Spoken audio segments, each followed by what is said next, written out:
Hi everyone, and welcome once again to Greg the Gardener. Now today I'm going to show you how to transplant a Brunfelsia, but you could use this technique for transplanting pretty much anything that is in a position that you don't want it to be in. Now these Brunfelsias, which is this one right here, is also known as a yesterday, today and tomorrow.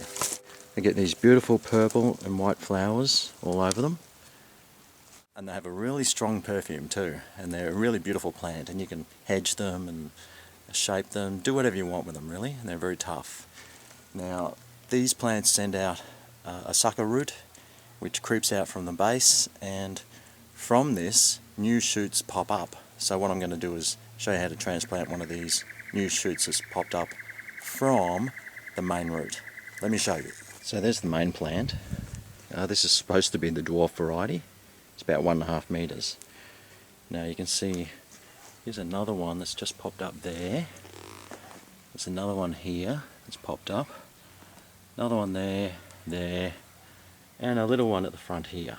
Now to make it easy, because I've got to try and get in here to transplant these ones, which is surrounded by this magnolia, I'm going to try and transplant this little one to make it easier for me and to speed up the process of this video. So for starters, what I'll need is some sea salt. Now everyone, bar nobody, should have sea salt. This is a seaweed concentrate, and what it does is help promote root growth. So if you are ever replanting or repotting, just put some sea salt in the water, and that will really help with the growth of the plant. Here I've dug a hole. Now this plant's only small, so its root system won't be too big, but you want to dig it 3 or 4 times the size of the root base. I like to just pour some water in just to wet the bottom of the hole, because sometimes when you do water it afterwards, the water doesn't get down that far. So I like to start it off nice and well. That's draining well, that soil, which is good. Okay, now when digging out a plant, I like to try and get out as far as I can from the base of it, to make sure I get as many of the roots as I can. So I usually go by the drip line of the plant, which will be here straight down to about there. And I'll try and go straight down.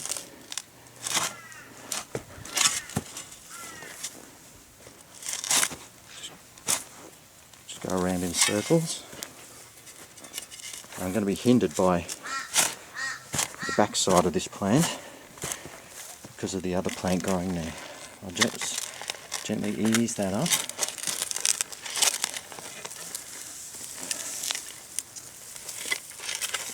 A bit hard one-handed, but I've been through the root. I got through the sucker root on that, and there. It's nice and easy. Now here was a bit of leftover soil that I made up. This is made up from compost, some dynamic lifter, some blood and bone, some potting mix and some local soil, a nice mix, and I'll just line the hole with that. And this is some of the old soil that I dug from the hole. Just mix that in with it a little bit. Get rid of those rocks. And just put that in the hole. It's all being done one-handed, and I'll try and make it so the plant is nice and straight and it's not just bending over one side. I'll try and plant it so it is fairly straight,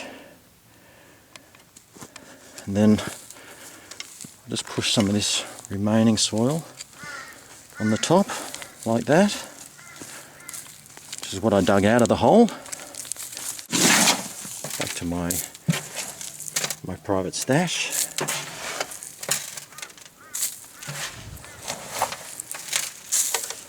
Throw some of that on.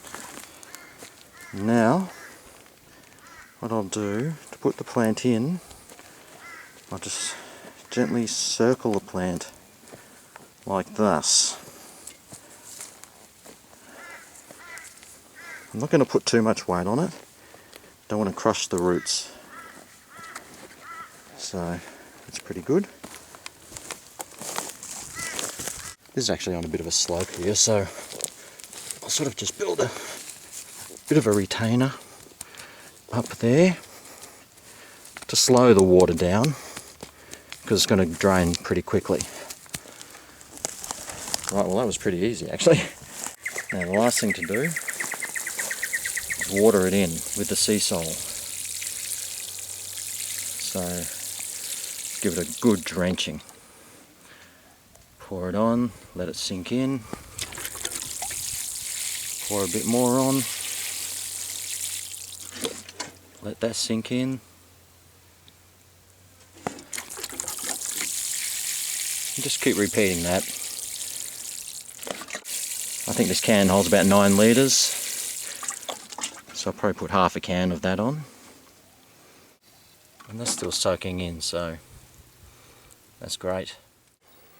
Now I like to apply a mulch to prevent the soil around the roots from drying out. Now make sure the mulch stays away from the trunk, because you don't want the moisture around that trunk there, because that will rot the plant and eventually kill it. Oh look, here's a little spider. Little huntsman. See? Won't even bite me. Now I just like to water this mulch once again. Keep it nice and moist.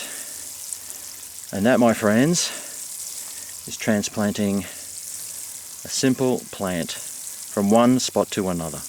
Very easy. Now for the next 2 weeks you should water these plants every 2 to 3 days, and this will help them establish and to survive.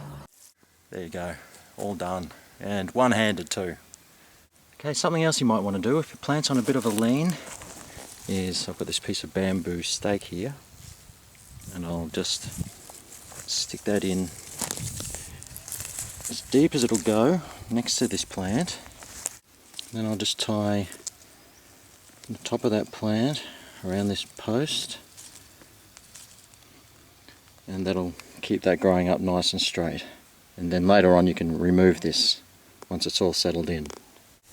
Okay, so I've put some plants in over there, and 1, 2, 3 around here. Now something else that's important to do is when the plant is leggy like this, so I've got lots of branches on them, just cut them off. I'll cut this one just above that one. Doesn't really matter where you cut them, I suppose. But what this does is, because the plant has just been transplanted, it'll be very difficult for the plant to suck water up into the roots and feed all these branches.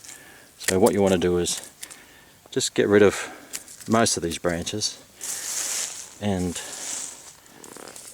cut it into a nice little ball like that, and that will help the plant root into the ground and survive. Well, I hope that tip was helpful. Brunfelsia is a beautiful plant as well, so if you do get a chance to plant one in your garden, please do. And remember guys, if you do want to see me do a video about something, please send me a personal message about the details, and I'll try my best to see if I can make that video for you. Well, thanks for watching, and happy gardening. He's Greg the Gardener.